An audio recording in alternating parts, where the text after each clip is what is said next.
Eu quero mostrar para você o quão é possível ultrapassar da fase em que você está para a fase que você deseja. Viver os seus projetos, a ter uma nova vida, a ter novos resultados, a viver os teus sonhos, a não ser mais quem você hoje é e te incomoda. Meu nome é Alexander Teran.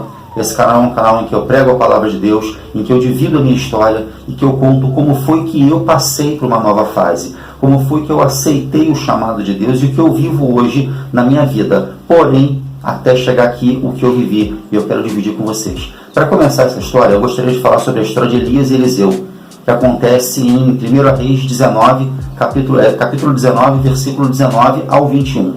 No 19, Elias passa e joga a capa sobre Eliseu. E Eliseu prontamente diz no 20 que vai em casa beijar os seus pais e já volta. O que eu quero dizer até o capítulo 20 é o seguinte: por que Eliseu, de forma tão prontamente, respondeu ao chamado de Elias, ao ato de jogar a capa sobre ele? A gente entende que nessa ocasião a capa representava o poder, ou seja, a capa carregava o poder da pessoa em questão. Essa pessoa que era um sacerdote, que era uma pessoa separada por Deus, até mesmo um rei. Tanto que os reis, quando ganhavam alguma batalha, tinham por hábito pegar a capa do outro rei e costurar em sua capa.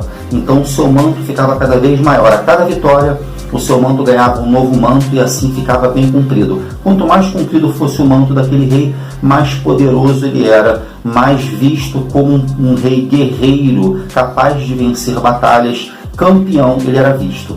Então nós entendemos, a mesma coisa aconteceu com Jesus Cristo, quando o povo simplesmente queria tocar em seu manto, porque acreditava que somente essa atitude faria com que eles fossem curados. Nós entendemos então que o manto não era simplesmente um adereço na roupa daquela pessoa, ela representava naquela pessoa em questão o seu poder. Então quando Elias joga a capa sobre Eliseu, aqui entra uma chavezinha que eu quero passar para você, para a gente considerar que foi o chamado, que foi: vem Eliseu, passa para essa nova fase, vem viver essa nova história. E aí eu falo para vocês o seguinte: por que tão prontamente Eliseu aceitou este chamado? 1 Reis 19, Elias vem e joga a capa sobre Eliseu. No 20, ele diz assim: deixa eu ir em casa beijar meus pais e eu já volto. Sabe? Prontamente. O que eu entendo com isso? Que no coração de Eliseu já existia um forte chamado, uma forte certeza de que se um dia Elias jogasse a capa sobre mim, ou encostasse a capa dele em mim, eu aceitaria na hora, porque eu sinto no meu coração que essa é a nova fase que eu quero viver. Eu sinto no meu coração que eu quero me lançar para esta realidade. Eu sou capaz, eu quero, eu sei que isso é uma verdade que está no meu coração. Eu sinto que eu tenho capacidade de fazer isso. Eu tenho facilidade em falar sobre X ou fazer algo específico nessa outra área. É um dom que eu carrego. Isso arde no meu coração. Se me desse uma única oportunidade, eu entraria e faria, sabe, tudo que eu sinto no meu coração. Eu não sei se com você isso acontece ou já aconteceu. Comigo aconteceu a vida toda. A vida toda sentia no meu coração que eu tinha que pregar a palavra de Deus e que eu tinha que ajudar pessoas e que eu tinha que restabelecer a autoestima de uma pessoa, a coragem, a livrar a pessoa de traumas, sabe, de traumas que foram vividos na sua infância, que bloquearam a sua vida, que acabaram com a sua autoestima, que fizeram com que ela vivesse fobias a vida inteira, que não encontrasse o caminho de realizar os seus desejos, as suas vontades. Eu vivi a vida inteira assim. E paralelo a ter esses bloqueios todos, por ter vivido tudo que eu acabei de relatar, os traumas, as fobias, as síndromes de pânico, eu tinha do outro lado, lá no fundo do meu coração, a certeza que se eu me soltasse, ninguém me seguraria. Se eu tivesse a coragem de estar em locais públicos, em falar com pessoas, ou seja, não fosse vítima de uma fobia, ninguém me seguraria, porque eu diria as verdades que estão no meu coração, porque eu cuidaria de pessoas. Não porque eu seria poderoso, jamais. Poderoso é Deus. Mas eu pelo menos seria quem eu sou, quem eu sinto no meu coração, porque essa é a questão. Quem somos nós no nosso coração? O que arde no seu coração? O que fala para você faça, vai dar certo. Você nasceu para isso. Qual é o teu chamado? Qual é o teu IC, a tua ideia central? O que faz com que você se pegue pensando a toda hora que se você fizesse, você se realizaria? Essa é a questão. Aí está o teu chamado. Sabe? Pode ser que o teu chamado seja ser pai ou mãe, o teu chamado seja ajudar pessoas simplesmente, sabe, contribuindo com alguma quantia, e às vezes o medo que está plantado na sua mente faz com que você não consiga fazer isso porque está apegado ao dinheiro e ao medo de não ter dinheiro. Eu estou sendo bem genérico aqui, mas eu quero que você entenda que existe o herói e o vilão dentro de você. Existem duas forças te consumindo nesse momento. O herói falando com que você pode, sabe, que você deveria se lançar, que você pode se lançar, que você vai viver a tua maior e mais linda história. E acredite, só você estando lá no campo é que Deus vai te usar. Deus está te chamando no fundo do seu coração. Deus está te mostrando que você tem uma história para ser vivida. Mas não é aí que vai acontecer a grande virada. A grande virada é você dar o primeiro passo. A grande virada é você começar a sua jornada, a sua viagem. Deus chamou Abraão. Abraão, vai, segue, começa a caminhar e vai que eu vou te mostrar a terra prometida. E Abraão não ficou esperando, não, Senhor, me dá aqui um plano de viagem. Me diz para onde eu vou, quanto tempo eu vou andar. Eu vou ficar com a minha esposa no meio do deserto, com meu sobrinho, até quando? Sabe, eu vou ter provisão até chegar onde eu preciso, o que eu estou levando vai ser o suficiente, coisas do tipo. Não dá para a gente ficar parado onde a gente está esperando a resposta de Deus. A resposta de Deus está no caminhar. Nós precisamos dar o primeiro passo.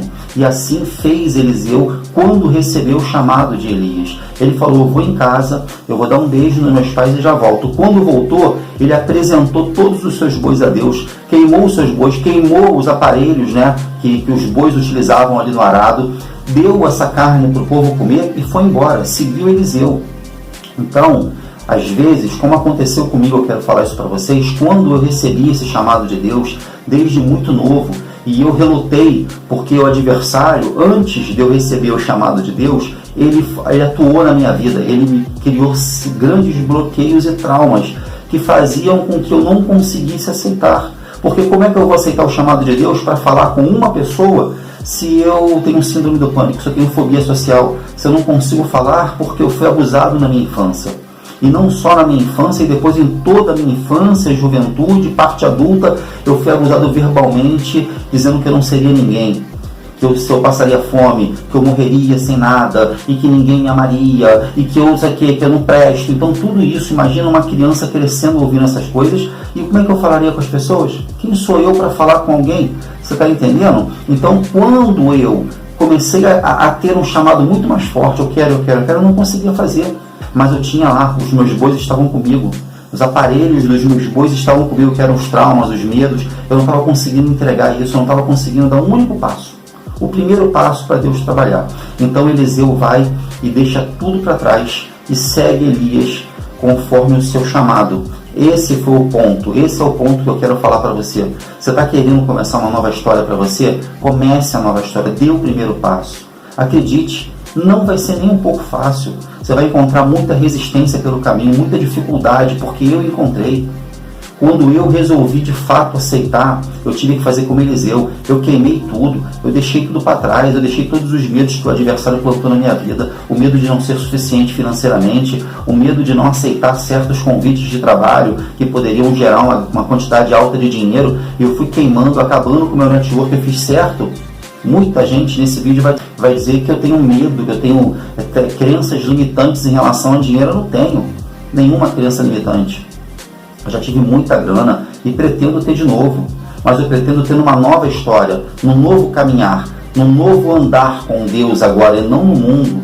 Quando eu era chamado de madrugada para fazer algum evento onde o marido estava traindo a sua esposa com amante, com mais de uma amante, onde os jogadores de futebol estavam fazendo orgias dentro de banheira, enquanto eu estava fazendo o evento, ganhando dinheiro para eles, porque não me importava quanto eu estava ganhando, ou o que eles estavam fazendo, não importava era o contrato que eu fechei. Você está entendendo? Então se você vai falar para mim que é crença limitante, preste atenção, eu não admito traição, eu não traio a minha mulher, eu não admito traição, eu não ando com quem trai. Eu posso até andar com uma pessoa, mas eu não sei se ele está fazendo, porque à medida em que eu sei, eu não ando mais com essa pessoa. Porque trair uma esposa é trair diretamente a Deus. Você está entendendo? Então assim, para mim não entra na minha cabeça. Crença limitante, zero. Eu só não faço mais nada que vá contra os princípios e os mandamentos de Deus. Então, eu fiz como Eliseu fez. Eu deixei tudo para trás. E eu comecei do zero. E não foi fácil.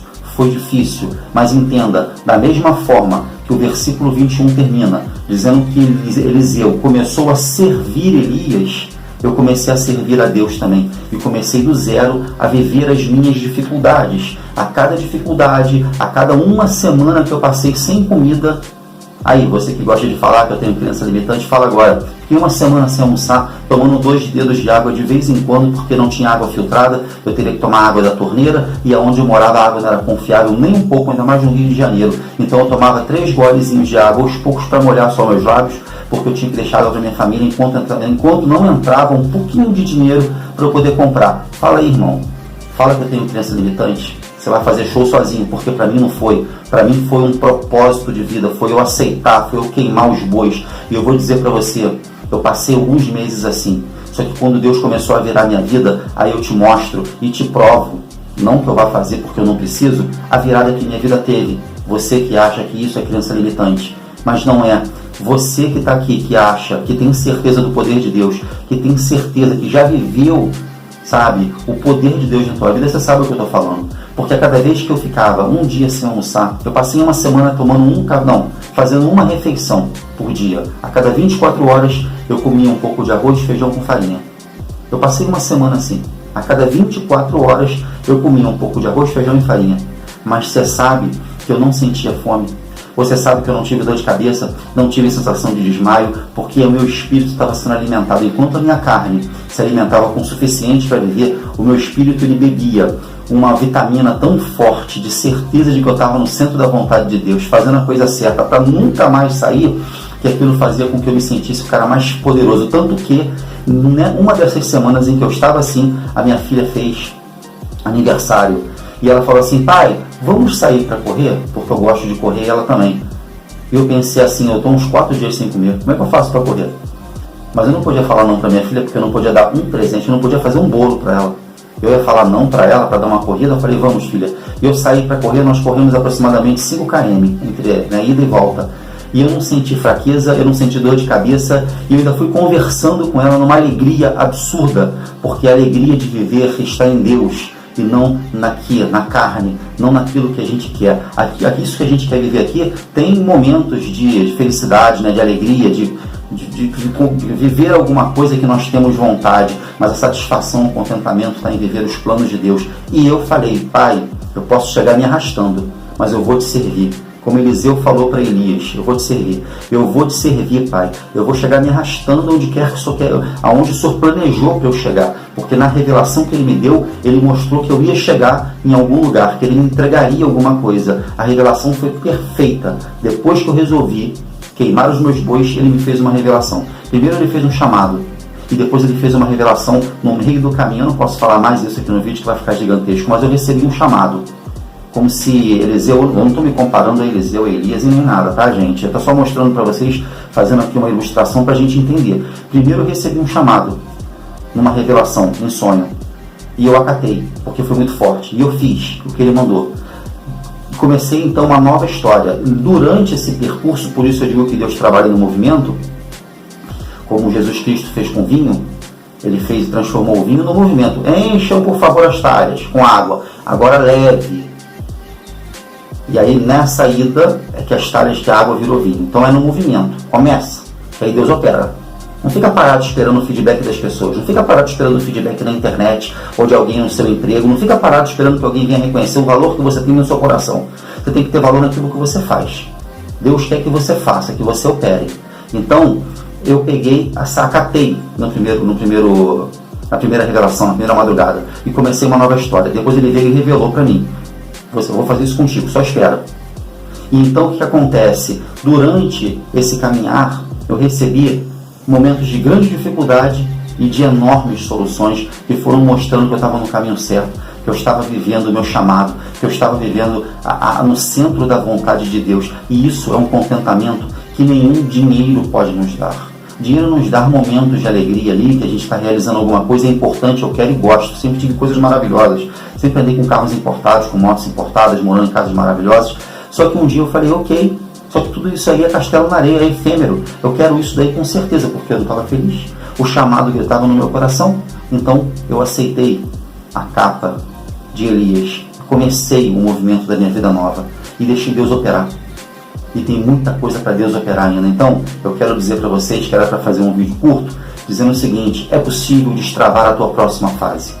É muito possível. Você tem que largar o teu medo, entregar a tua vida e começar a tua história. Só assim é possível. Não tenha medo. Aceite o chamado que está no seu coração. Comece a viver a tua história. Não espere feedback positivo das pessoas e nem pare por feedback negativo. Seja quem você é. Durante um período você pode viver decepções, mas durante essas decepções vai haver um limpar na sua vida, uma desintoxicação dentro de você. Você vai parar de querer operar nas suas vontades, nas suas certezas de que você está fazendo a coisa certa. Algumas pessoas vão ficar pelo caminho, mas é necessário que fiquem para limpar também a tua história, tirar esse peso de cima de você. Então mude, aceite o teu chamado, viva a tua história, deixe quem tem que ficar para trás.